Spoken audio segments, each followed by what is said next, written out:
이번 시간은 페이지 387.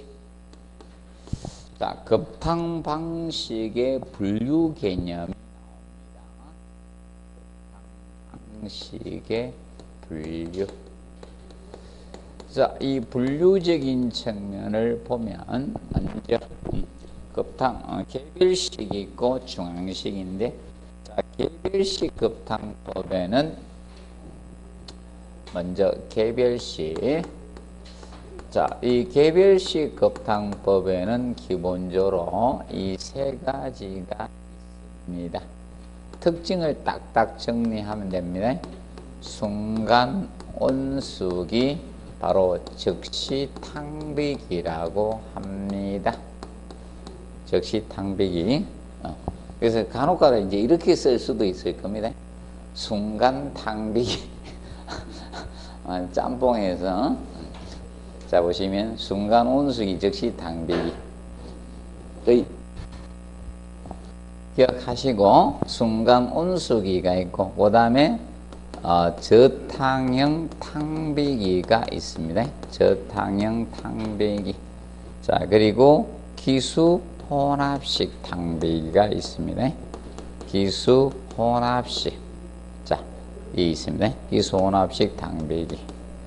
자, 그러면 자, 그 특성을 딱딱 정리를 해 놓으시면 됩니다.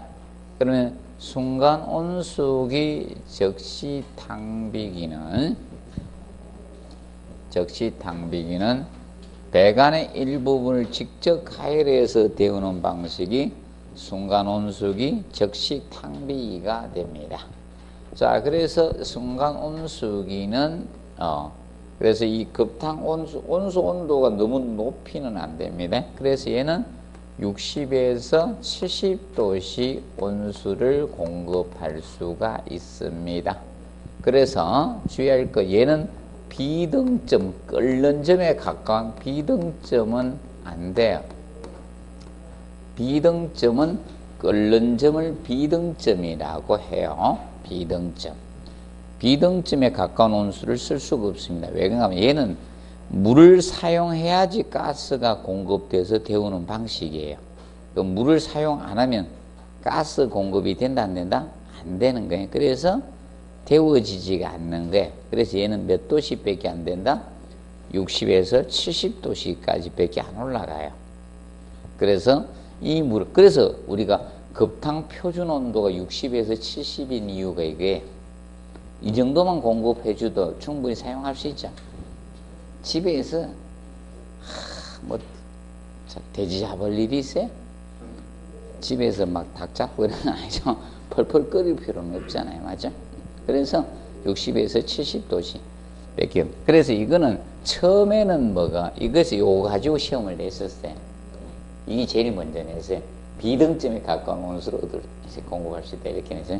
그리고 얘는 처음에는 뭐가 나온다? 찬물이 나와요. 처음에는 찬물이 나옵니다. 찬물이 나와요. 그래서 물을 다 빼야 돼요. 그래서 여러분들 이겁니다. 여러분들 보일러 있는 데서 어디까지? 욕실까지 배관 길이가 길면 거기 물 다 빼야 돼요. 그래서 한참 빼야 되죠? 뜨거운 물 나올 때까지. 맞죠? 그래서 아침에 일어나가지고 바로 씻을 때 있죠? 안 되면 보통 아침에 일어나면 변기에 딱 앉잖아요. 변기에 앉으면서 물 틀어놓으면 돼요. 뜨거운 물이죠? 조금 해가지고 물 빼야 돼. 순간 온수기만. 그래서 미용실에 가면 머리 감기를 바로 안 감겨주는 이유가 그거죠? 바로 뜨거운 물이 나온다 안 나온다? 안 나오니까 물 틀어놓고 기다리잖아요. 온도 맞을 때까지. 그래서 처음에는 찬물이 나오는 방식이 순간 온수기가 됩니다. 자, 그리고 얘는 알아두실 것이 이겁니다. 그러면 이 가스가 공급돼야 되겠죠. 그래서 이 가스 공급 원리는 자, 이 벤추리간의 원리를 활용합니다. 벤추리간을 이용해서 가스 공급을 하고 있습니다. 자, 벤추리간의 원리는 저거하고 비슷하다. 이순신 장군이 명량 대첩할 때 있죠. 울동목도 있죠. 공간이 짧으니까 엄청난 속도가 발생하죠. 그래서 그거에서 거기 압력이 달라집니다. 그래서 다이어프램을 가동하는 거, 공기실을. 그래서 그 그림 보십시오. 388페이지 그림을 보시면, 그 그림 보시면 밑에 벤추리관이 있죠. 그 혀곡이 좁아요. 배관이 좁다 보니까. 그러면 한쪽, 양쪽에 압력차가 생기니까 위에 그 다이어프램 나오죠. 공기실을 작동시켜서 스프링을 밀어주면서 가스가 공급되도록 하는 원리예요. 가스 버너에. 그래서 벤추리관 원리에서 가스가 공급이 되고요. 그 다음에 얘는 점화장치는 누가 그 역할을 하는가 하면, 점화장치 역할, 옆에 그림 보시면 뭐가 있습니까? 저거 있죠. 파일럿 프레임이라는 게 나오죠. 파일럿 프레임은 기둥처럼 하나의 간이 솟아있죠. 여기에 무엇인가 하면 가스가 소량씩 공급돼서 불이 켜져 있어요. 불이. 그러면 가스 버너에 가스가 공급되면 얘가 그 점화하는 역할을 하고 있습니다. 파일럿 프레임이 점화장치 역할을 하고 있다는 점 기억을 해 두시고, 그 다음에 이 순간 온수기, 자, 이 즉시 탕비기적인 측면. 그래서 얘가 어디에 사용되는가 하면 바로 미용실 같은데, 미용실이나 아니면 주택들, 일반 이런 주택의 욕실 같은 데 공급되는 것이 순간 온수기라고 보시면 되겠습니다. 기준 알아두시고, 그리고 거기에서 가열 코일은 헷갈리지 않도록 하십시오. 가열 코일은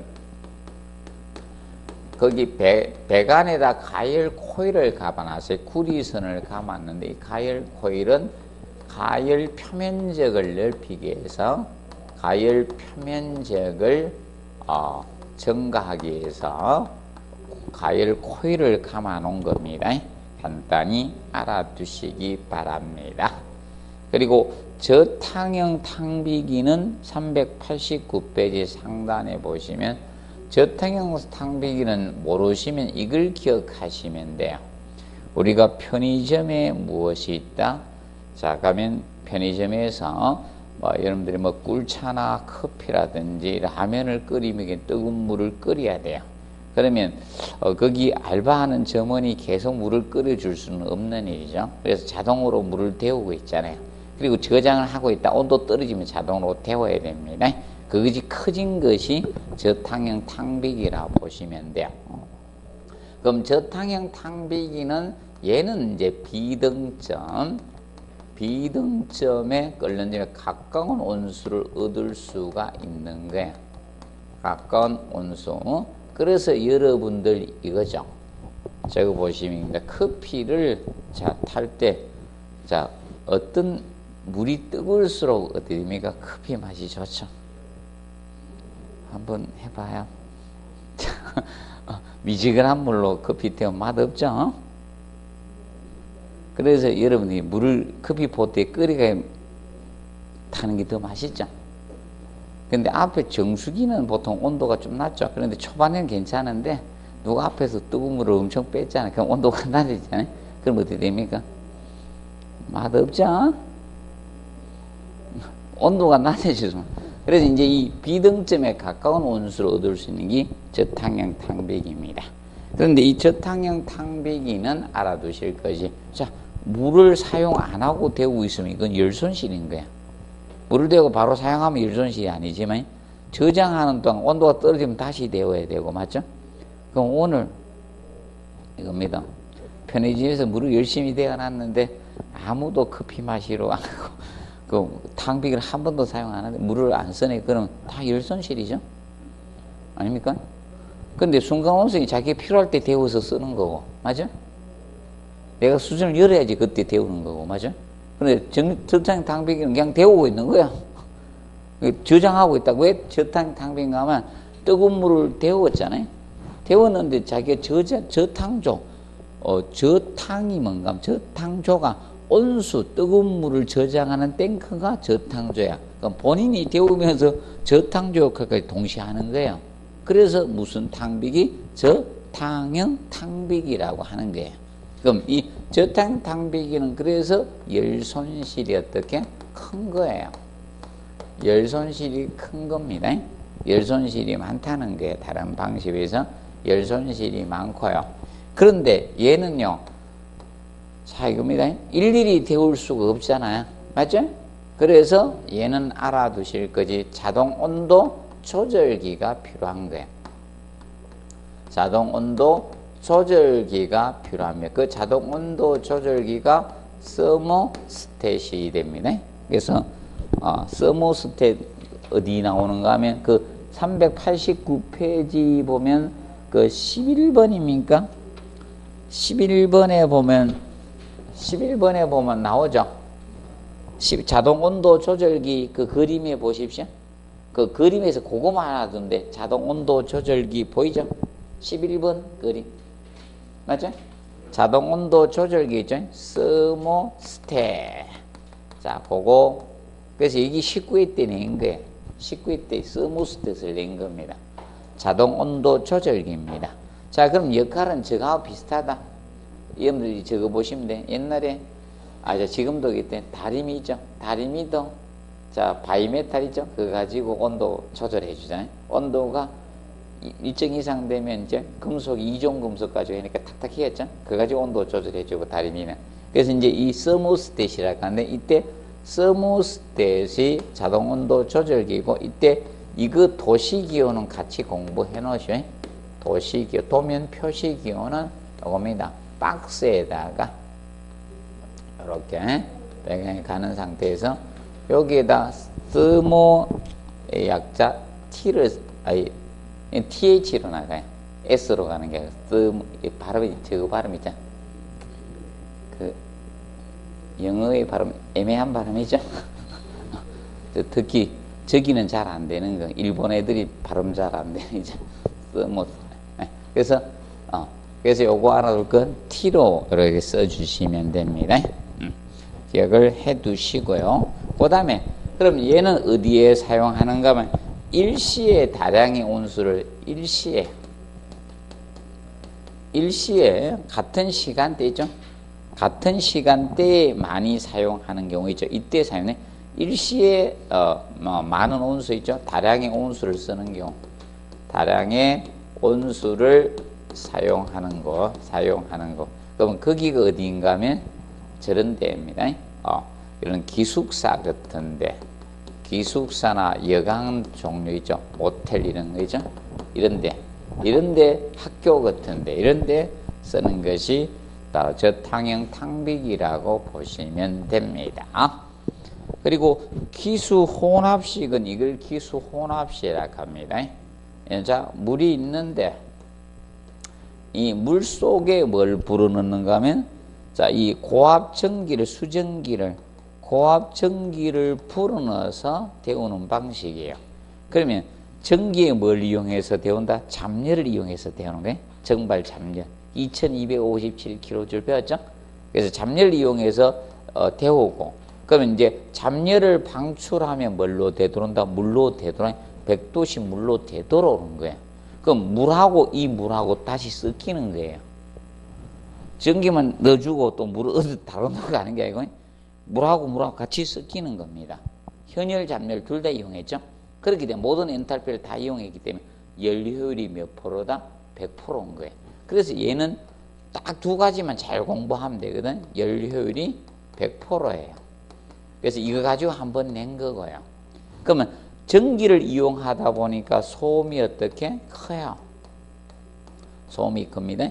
그래서 소음을 줄여주는 장치를 써야 되는데 소음을 줄이는 장치를 써줘야 됩니다. 그게 무엇이다? 스팀 사일런스가 됩니다. 스팀 사일런스. 자, 그래서 사일런스는 이렇게 쓰시는 분도 있고 사일렌서 이렇게 쓰시는 분도 있어요. 사일런스 이렇게 쓰는 분이 있습니다. 그래서 이거는 신경 쓰지만 한자 바뀌는 거는 그것 때문에 틀렸다 이렇게 하면 안 돼요. 발음상 약간 그거는 고유 권한을 줍니다. 재량행위를 줍니다. 교수들에게. 그래서 관계없습니다. 기억을 해 두시고요. 그래서 여러분들 이겁니다. 자, 이 순간 온수기가 그러면 순간 온수기는 기본적으로 이겁니다. 가스를 이용하는 게 있고 전기를 이용하는 게 있거든요. 가스하고 전기 두 개가 있습니다. 그럼 보통 순간 온수기는 가스일 때 순간 온수기가 작아요. 전기가 되면 커집니다. 왜 그런가 하면 전기는 순간적으로 데우는 능력이 떨어져요. 바로 데우기가.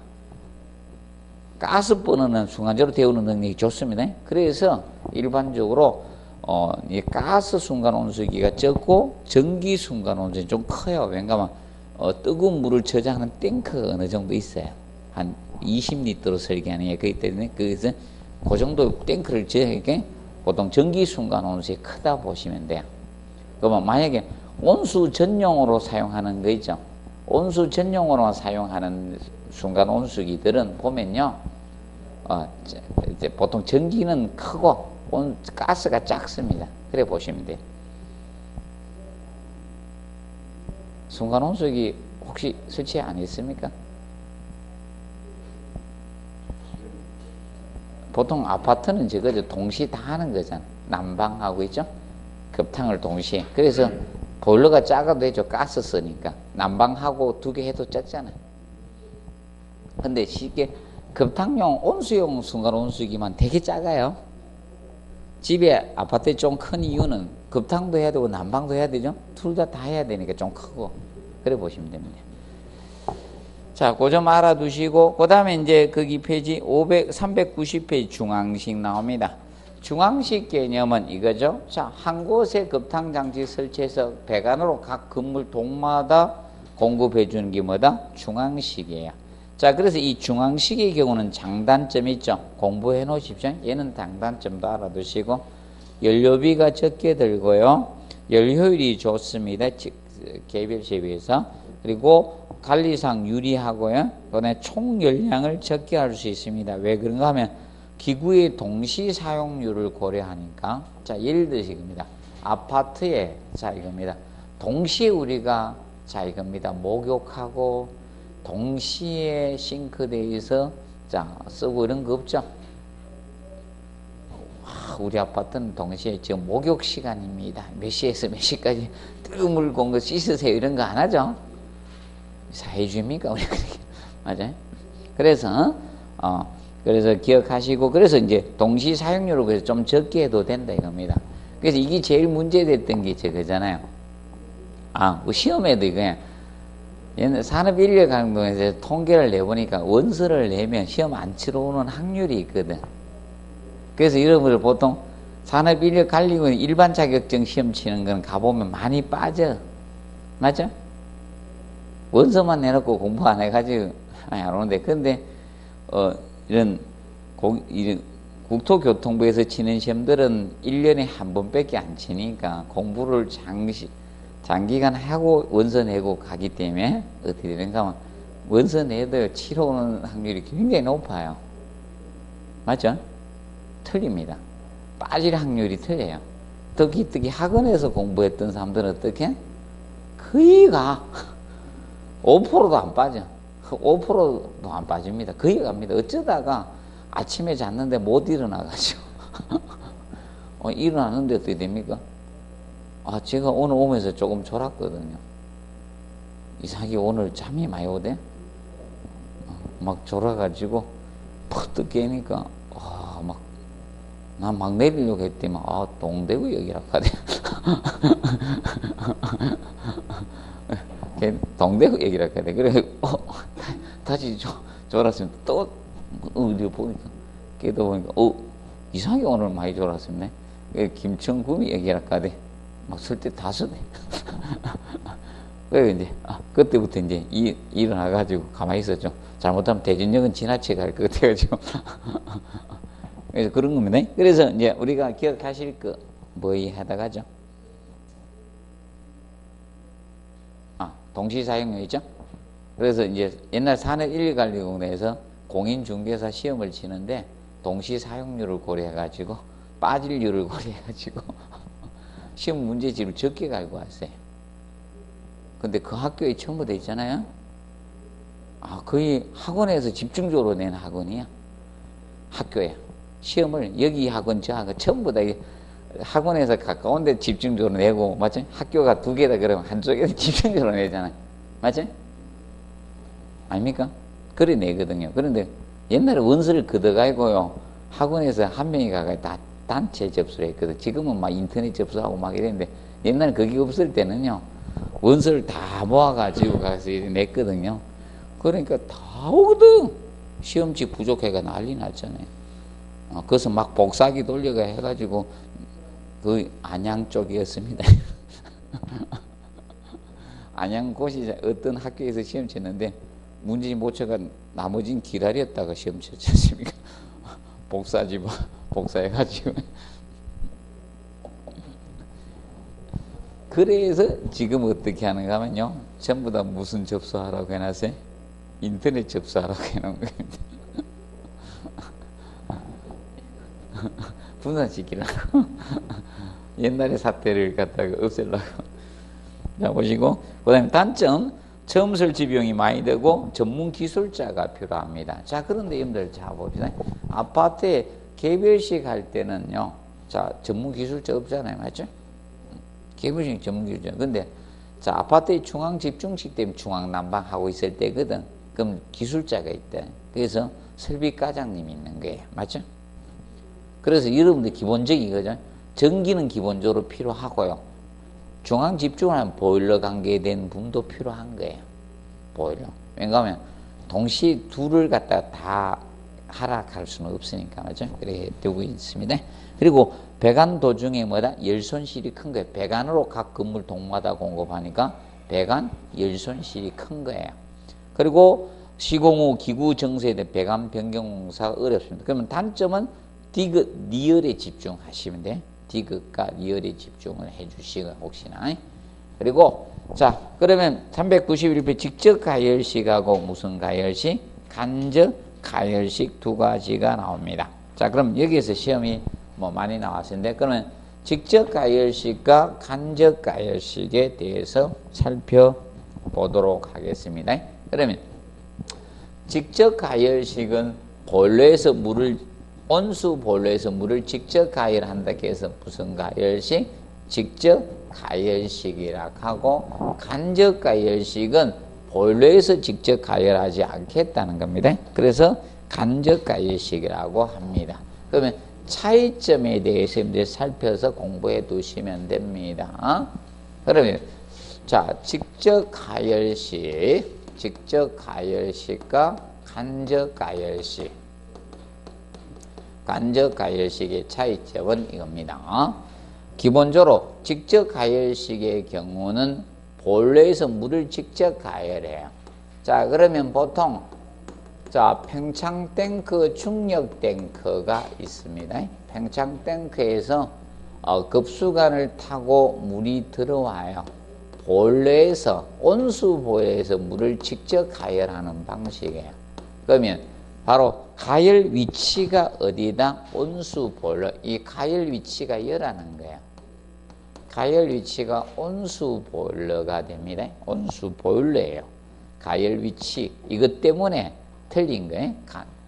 직접 가열식은, 직접 가열식은 온수 보일러에서 물을 가열을 하고요. 그 다음에 보충수 공급이 팽창 탱크에서 급수관을 타고 온수 보일러에 공급되는 방식이에요. 온수 보일러에. 그럼 보일러의 물이 보충수가 이거네. 보충수 공급이 팽창 탱크에서 어디로 온다? 급수관을 타고. 이 보충수 공급이 팽창 탱크 여기에서 바로 급수관을 타고 이리 들어온 온수 보일러로 들어오는 거예요. 이렇게 타고 보충수 공급이 되는 거예요. 그러면 여기에서 스케일이 발생이 되는 방식이에요. 그런데 간접 가열식의 경우는 이겁니다. 보일러가 온수 보일러가 아니고 전기 보일러를 많이 써요. 아니면 고온수 보일러야 돼. 그러면 전기 보일러에서 옆에 자 무엇이는가? 저탕조를 만드는 거예요. 저탕조는 뜨거운 물을 저장하는 탱크가 뭐다? 저탕조예요. 저탕조입니다. 그럼 여기에다가 가열 코일을 설치해서 이 가열 코일에다가 전기를 보내는 거예요. 그러면 저탕조 여기가 가열 위치가 되는 거예요. 여기가 가열 위치입니다.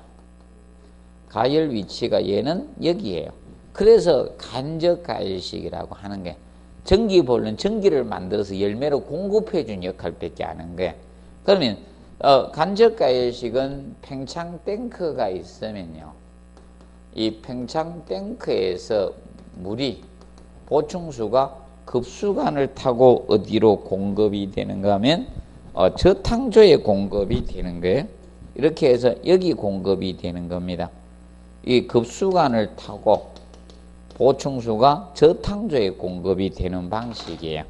그러면 그렇기 때문에 물을 가열하고 그러면 여기에서 뭐가 발생한다? 스케일이 발생합니다. 그래서 일단 그러면 이제 직접 가열식 경우는 스케일이 보일러에 생기는 거예요. 스케일이 보일러에 발생하는 거예요.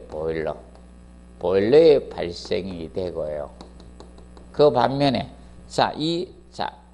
근데 얘는 간접가열식은 스케일 발생이 어디에 되다? 얘는 저탕조에 발생이 되는 거야. 저탕조에 발생이 됩니다. 이거 가지고 간접가열식이 보일러의 스케일이 많이 생긴다 이렇게 해서 출제를 했던 거예요. 그러니까 물을 끓이는 위치에서 스케일은 생기는 거예요. 스케일은 뭐라 했어요? 물때야, 물때. 물때를 스케일이라고 하면 스케일이 얘는 저탕조에서 발생하는 거예요.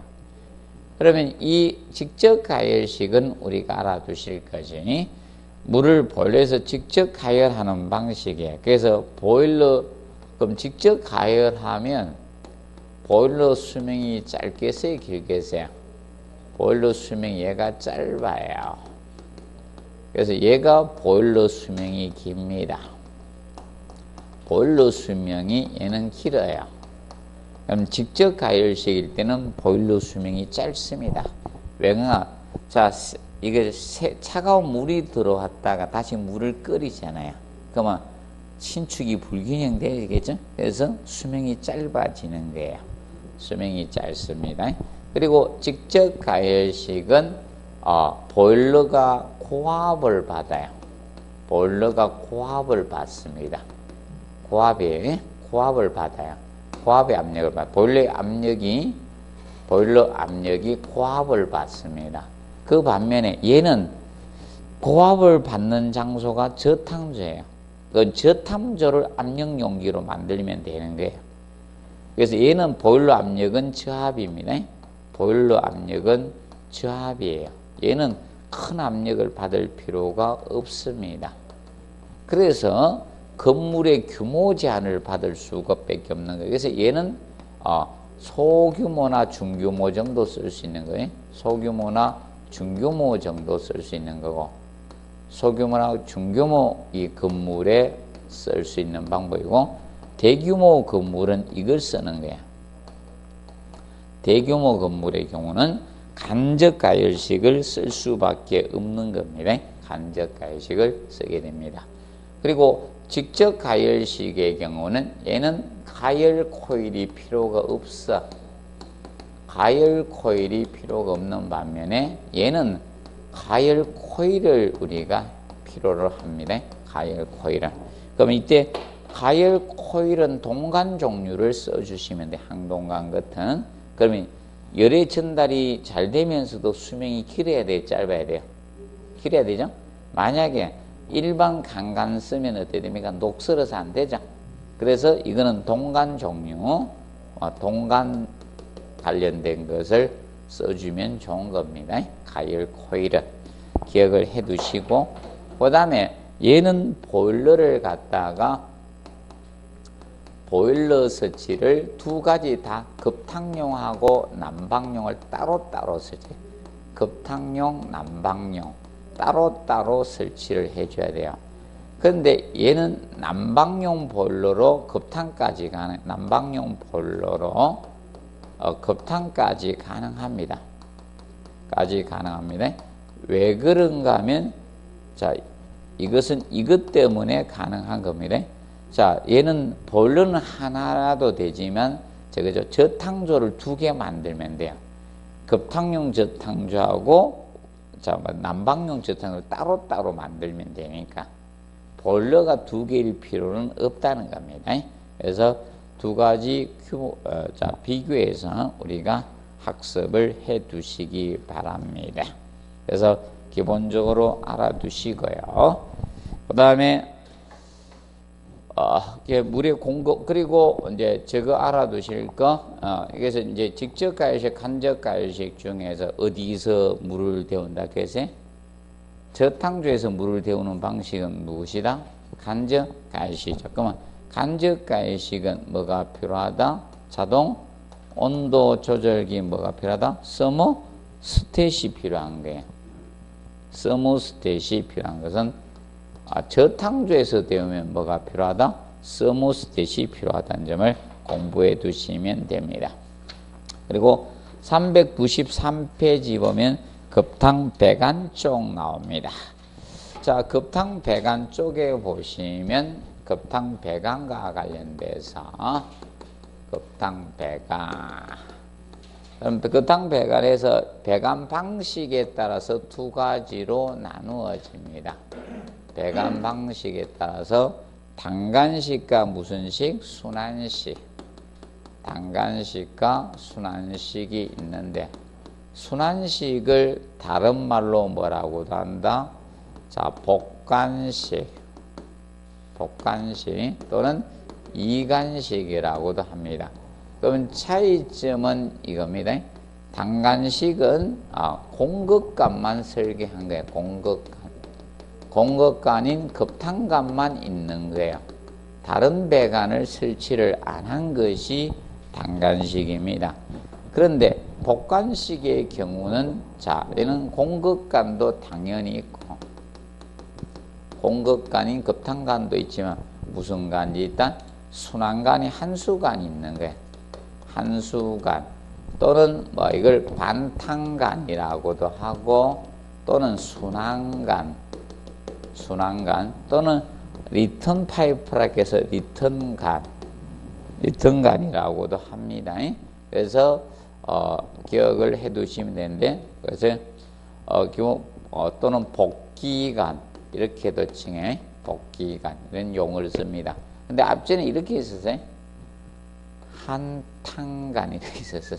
한탕 지문은 한탕 쓰신 분들은 나이 진짜 오래된 분들인데 저기 경로당 가 계시는데 거의 다 한탕관 잘 안 쓰는데 자, 기억하시고 이래서 두 개를 다 갖춘 것이 무슨 식이다?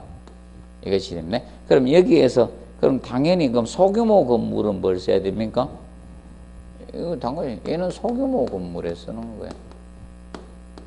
그럼 나머지는 다 뭐 쓴다? 이걸 쓰는 대규모 건물은 이걸 쓰는 거예요. 그러면 얘는 배관 길이가 짧을 때 써요. 배관 길이가 15m보다 적을 때 배관 길이 15m보다 적을 때 쓰는 거예요. 얘는 배관 길이가 길 때 쓰는 거예요. 그러면 자, 이 복간식이었습니다. 그런데 이 순환식은 복간식은 얘는 뭐 물을 돌리고 있다는 게 항상 맞죠? 뜨거운 물을 공급에 돌리고 있다는 게 필요하면 빼쓰라 이거예요. 모르시면 이 순환식은 이걸 기억하면 되죠. 초밥집으로 치면 해전 초밥집이다. 해전 초밥 계속 가서 여기만 빼먹으면 되죠.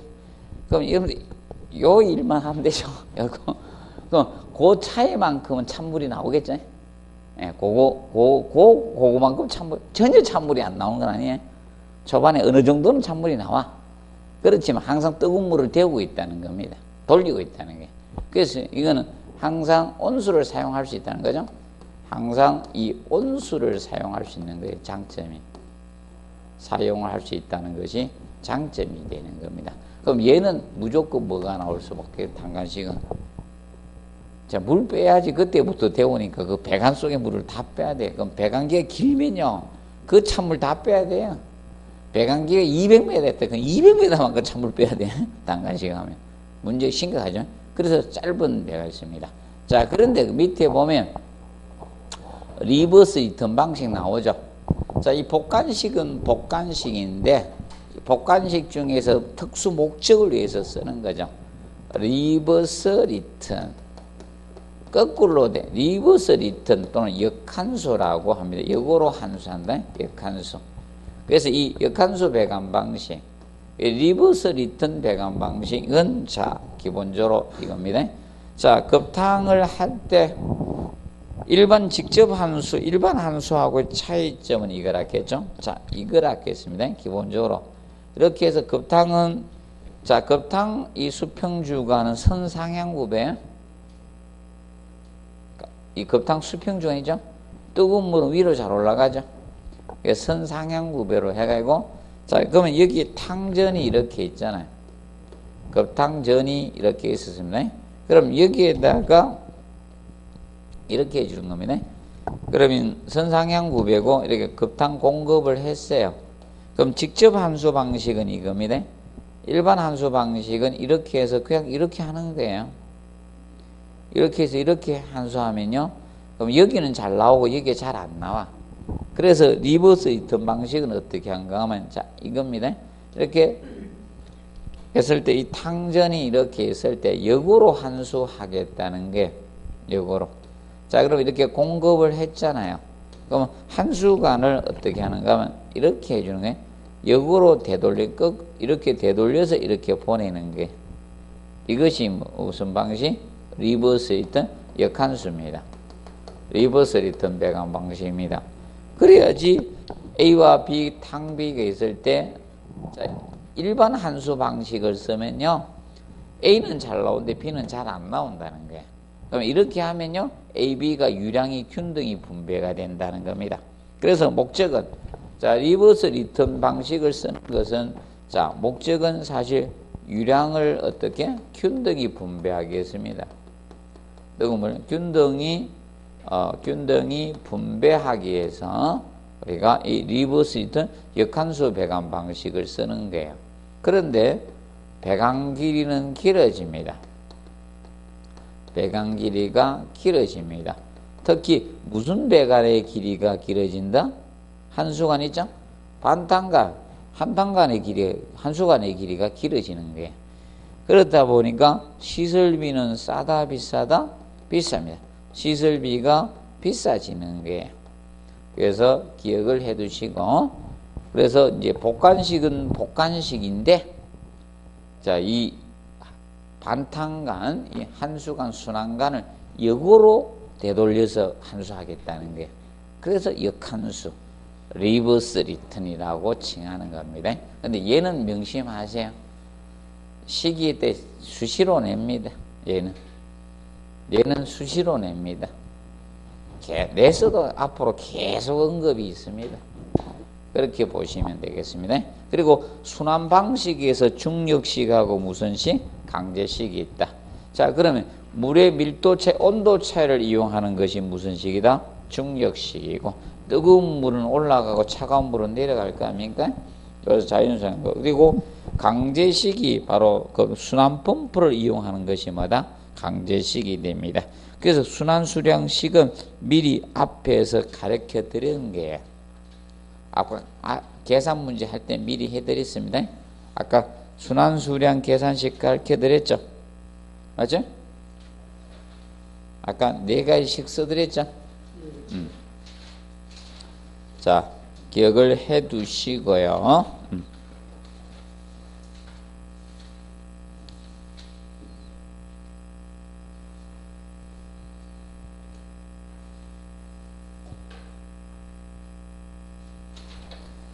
자, 그리고 페이지 394페이지 급탕 배관 시공상 주의사항이 나옵니다. 자, 급탕 간격은 최소 간격은 20mm 이상으로 설계해 주면 됩니다. 그럼 급수간의 최소 간격은 15mm예요.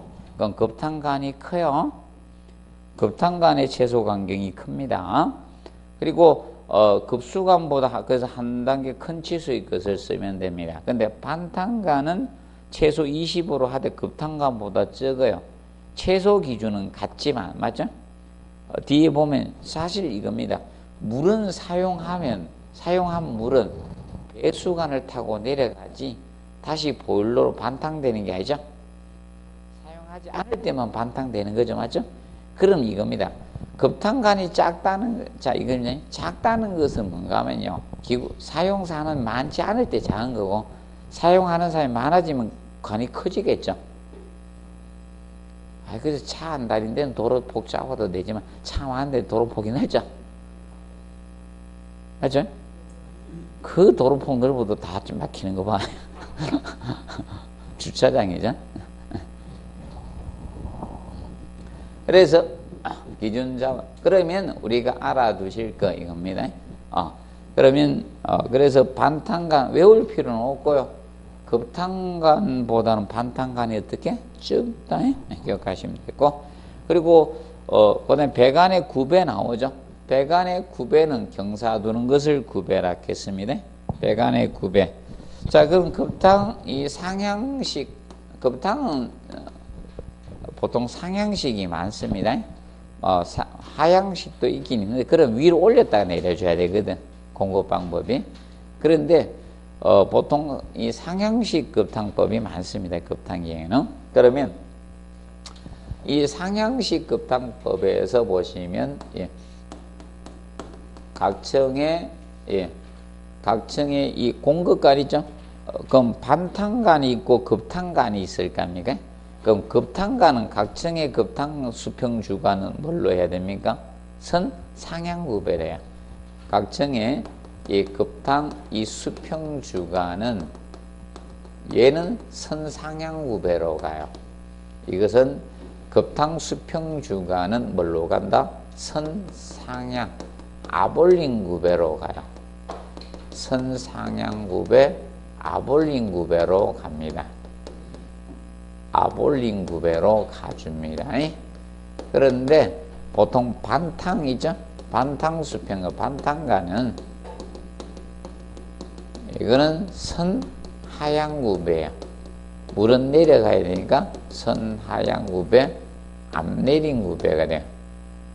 반탕 수평 주간 앞내린 구, 급탕 수평 주간은 선 상향 구배로 갑니다. 간단히 알아두시고, 이제 굴곡배관 하면 공기가 정체되기 때문에 에어를 빼줘 에어벤츠 밸브를 설치해서 온수의 흐름을 원활하게 해 주셔야 됩니다. 그리고 배관 도중에는 무슨 밸브 설치해서 슬루스 밸브 설치해서 물의 흐름을 원활하게 해줘야 돼요. 그럼 보통 스톱 밸브가 마찰 저항 손실이 가장 커요. 유체의 저항 손실이 가장 큰 밸브가 스톱 밸브고요. 가장 적은 밸브가 슬루스 밸브입니다. 그러면 급탕은 펌프로 공급해 주는 것이 아닙니다. 뜨거운 물은 공동현상 캐비테이션이 생기기 때문에 펌프로 공급해 줄 수는 없어요. 그러면 어떻게 할 수밖에 없는가? 팽창 탱크 있죠. 팽창 탱크 압력차로 돌리는 거예요. 뜨거운 물은 펌프로 공급해주면 공동현상 캐비테이션 때문에 못 뽑아올려요. 그래서 보통 개방식 팽창 탱크는 옥상에 설치해가지고요, 그 압력차로 돌리는 거예요. 위에서 떨어지는 압력으로. 그런데 일반적으로 저거죠. 개방식 팽창 그렇게 하고 밀폐식 팽창 탱크는 지하에서 밀폐 팽창 압력을 가해가 탱크에 그 압력으로 공급을 해주는 거 기본 원리입니다. 그러면 중간에 저항이 자꾸 커지면요, 그만큼 압력을 많이 가야 돼요. 그 압력 많이 가면 어디가 어떻게 터집니다. 맞죠? 기억을 해두시고, 그 다음에 그거 간단하고, 그 다음에 신축이염새 있죠? 신축이염새는 지금까지 종류를 냈었습니다. 종류를 2번 기출이 되었었습니다. 그리고 지문이 살짝 언급이 됐었어요. 자, 그러면 자체적으로 낸 건 종류밖에 안 됐습니다. 그래서 종류는 몇 가지 있는가 하면 5가지가 있습니다.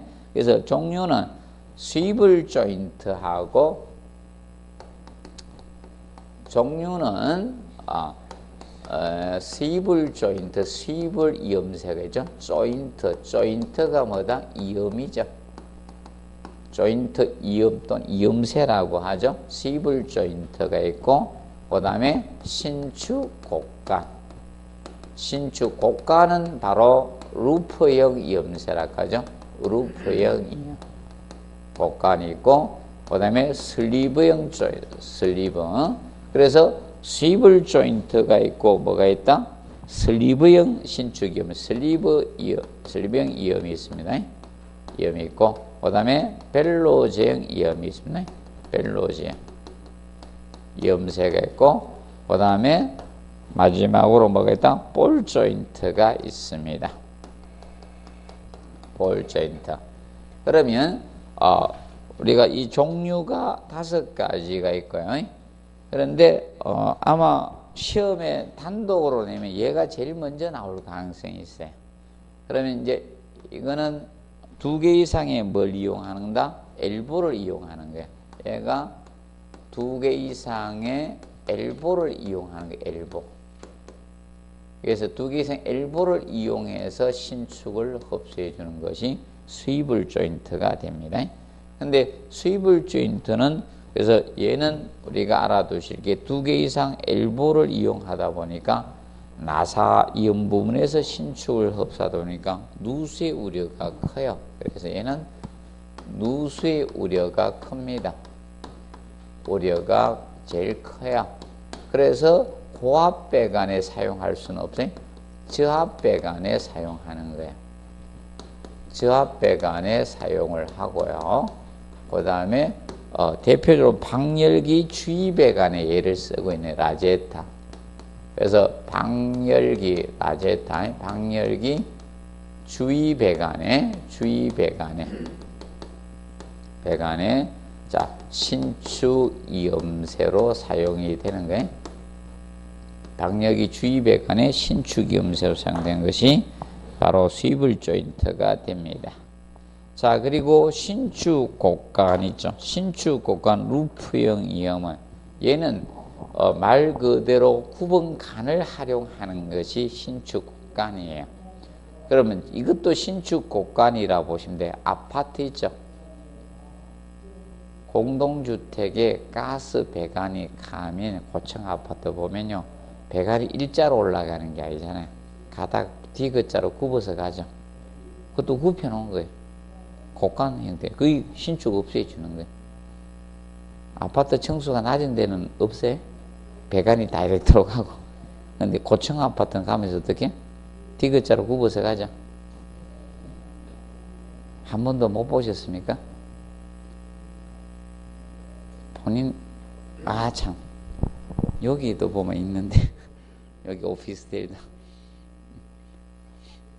그래서 나중에 가스 배관 보세요. 이어가시고. 그래서 이제 얘가 신축 곡간이 5개 고압 배관 쪽에 사용합니다. 5개 고압 배관 쪽. 고압 배관 쪽은 신축 곡간을 사용합니다. 그리고 얘는 누수 우려가 적습니다. 우려가 가장 적습니다. 그런데 단점이 뭔가 하면 신축 곡간 루프의 경우는 이 협소한 장소에는 사용 못해요. 협소한 장소에는 사용이 안 된다는 거.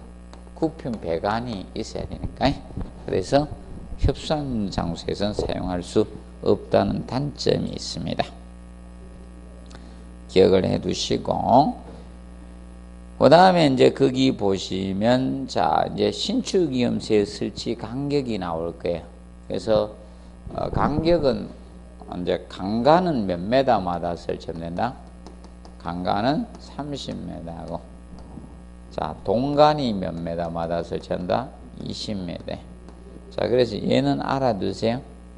신축 이음새 설치 거리는 강간은 몇 메다? 30, 동간은 20입니다. 자, 그러면 강간하고 스틸하고 동하고는 누가 신축 팽창을 조금 더 많이 합니까? 동간이 좀 심하죠. 그래서 20m마다 설치하래. 강간은 변화가 적다는 거예요. 그래서 요새 기술력이 좋아져 가지고 철로 옛날에 저거 했잖아요. 철길이 떨어뜨렸었죠. 기술력 없을 때는. 강의 기술이 떨어질 때는죠. 공간을 띄워놨죠. 일정한 그 탁탁 소리가 그 소리였는데, 아 그러면 요새 KTX 달리는데 그 뛰어나서면 어떻게 됩니까? 시끄러워 죽겠죠. 잘못하면 탈선할 수 있죠. 그래서 지금 철로를 다 용접해놨죠. 하나로 돼 있잖아요. 옛날은 그 뭉쳤었습니다. 근데 지금 다 용접 쫙 그대로 어떻게 하나로 돼 있죠. 접합해서 쫙 달리는 겁니다. 자, 봐두시고, 그 다음에 그 볼 조인트 있죠.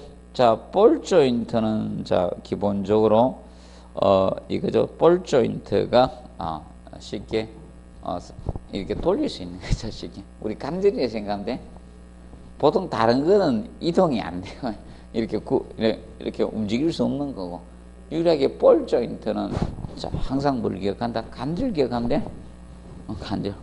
기억하면 돼. 우리 이거 돌잖아. 이렇게 가시면 볼 조인트 됩니다. 그래서 우리도 이거 유일하게 관절 중에 제일 활동 범위가 높은 관절이 이거죠. 그래서 거기 이래나, 자 거기 해놨죠. 수직간에서 분기되는 행지간이 신축이요, 직각배관 이런 데서 했는데, 근데 그 갈로서 갈아주지. 신축 곳간의 설치 공간은 적거나 가습해 열화가 있다는 거. 가습해. 그래서 우리도 이거잖아요. 관절에 염증 생겨가지고 뭐 오는 거예요. 50견 오잖아요. 그래서 제일 먼저 여기 오는 사람들 거기 그거죠. 많이 움직이는 관절에 생깁니까? 50견이 적게 움직이는 둘 중 팔 중에 어디가 먼저 옵니까?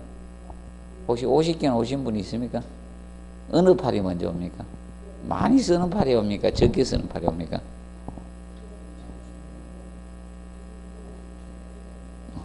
사용하지 않는 팔부터 먼저 옵니다. 그럼 자기가 오른손잡이라 오른손을 많이 쓰죠. 그럼 왼손부터 먼저 옵니다. 왼손 어깨부터. 안 쓰는 어깨부터 먼저 와요. 그래서 그 운동 해줘야 돼? 안 해주면 빨리 오는 겁니다. 혹시 오신 분 없죠? 설거지 할 때도 보통 어떻게 많이 합니까? 오른손으로 닦습니까? 왼손으로 닦습니까? 스펀지를 오른손에 하고 돌리죠. 그게 왼손에 오는 거예요. 왼손 어깨부터 먼저 올 겁니다. 맞죠? 자, 봐두시고. 그 다음에 이제 보온제 선택 시 고려사항이 있죠. 이거는 지문서라고 해놓은 거예요. 그래서 거기서 이제 그 보온제 선택 고려사항에서는 저것만 딱 체크하십시오. 거기 2번에 무슨 열 전도율이죠. 그럼 열의 이동률은 커야 돼요. 저게 율은 적어야 돼. 이거 하고. 그 다음에 이제 그 밑에 저거 체크하시고 8번에 불연성해야 되죠. 불에 타면 안 되잖아. 맞죠? 이게 좋습니다. 그리고 넘겨서 팽창관하고 팽창탱크 있죠. 이것이 물의 팽창과 이상 압력을 흡수해주는 안전장치가 팽창관하고 팽창탱크입니다. 그래서 지금 현재 개념상하고 3번은 출제가 되었어요. 아직 2번이 기출이 안 되고 있어요. 팽창관은 급탕 무순관을 수직관을 연장해서 팽창관으로 합니다. 안전관 도피관은 급탕 수직관을 연장해서 합니다. 그러면 명심해 둘 것이 이건 팽창관은 주의하실 것이 그죠? 그럼 급탕 수직관을 연장해야 된다 했죠.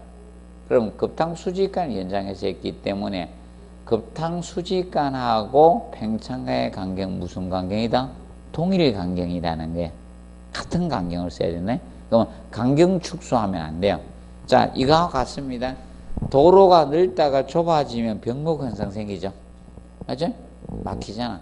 그거 같이 그대로 이상 압력 막 팽창을 그대로 밖으로 전달해 줘야 되는데 도중에 배관이 줄면 어떻게? 빨리 배출을 못 하겠죠. 그래서 그대로 간격 유지한다는 꼭 명심하십시오. 그래서 2번은 한 번도 안 냈어요. 2번을 한 번 내야 돼요. 2번을 공부해 놓으세요. 다 냈는데 2번은 안 됐어요. 그리고 팽창관 도중에는 절대로 밸브로, 이건 절대가 들어가도 돼요. 내부예요. 그래서 팽창관은 이상 압력을 도피시켜주는 관이기 때문에 뭐 하여튼 뭐 팽창관하고 어디 사이 뭐 밸브 설치한다가 무조건 틀려요. 밸브 설치한다 안 한다? 안 한다. 그 점 알아두시고. 그 다음에 팽창 탱크의 설치 높이는 개방형 팽창 탱크는 설치 높이 제한을 받아요. 근데 밀폐식 팽창 탱크는 설치 높이 제한을 받지 않습니다. 그래서 개방식은 최고층 급탕점보다 저면이 5m 이상 높아주시면 되는데, 만약에 그 옆에 그림 보시면 샤워기는 8m 해놨죠. 자, 샤워기는 8m 해놓은 이유는 샤워기는 적어요. 보통 일반 보통 밸브보다 샤워기가 수압을 많이 필요했죠. 에이, 최소한 얼마만큼 압력이 필요하다 했겠어요? 샤워기 세정 밸브 자동 밸브 했죠. 0점? 저번 주에 했잖아요. 똥 넣어놓고 똥칠한다. 맞죠? 이거만큼 이상의 압력이 필요하거든. 그래서 최소한 8m 이상 높게 하는데 실제는 더 높게 해요. 실제는 더 높게 하고 있고요. 기억하시고, 그 다음에 이제 수압시험 있죠. 요거는 출제했습니다. 수압시험은. 그래서 앞전에 급수에서 그 수압시험 있죠. 압력이 언급이 된 거예요. 자, 봐두시고, 그 다음에 399페이지 배수 및 통기 설비 있죠. 요거는 잠시 휴식하고 하도록 하겠습니다.